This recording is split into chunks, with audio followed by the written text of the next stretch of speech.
hano ku isi tubaho bitandukanye, abakiza abakene tugahuza, aho niwibwira ko duhuje ibibazo maze ugashinyagurira n'ubutambika.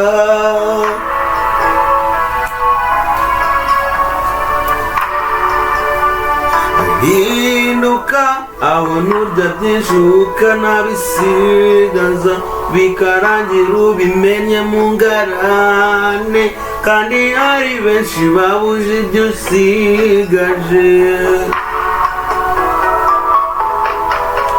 Kombana gukira bisaba gukora, abakize ntibibuke n'abakene, kandi kubaho ku isi ari ugufashanya. Hinduka ubwo wowe ntubona imitungo ufite, ukibwira kuzarama nk'imisozi, kandi uzapfuka bisigira utazi.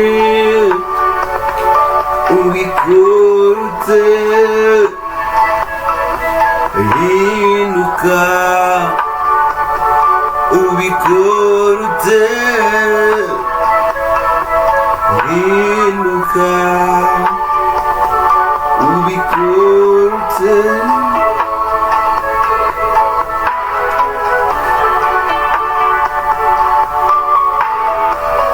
Ujya wibaza ku ibyo batabivukana, kandi iyo urebye ntabihinduka.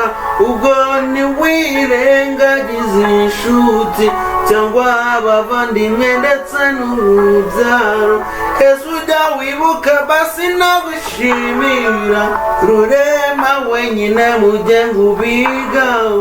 None se inshuti ugabona bizendutse, umunsi uhora hazaza guca imanza.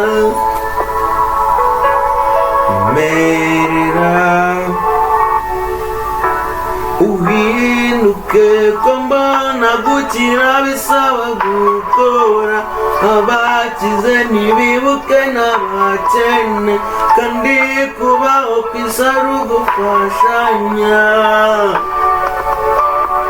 Hinduka ubwo wowe ntubona imitungo ufite, ukibwira kuzarama nk'imisozi, kandi uzapfuka bisigira utazi.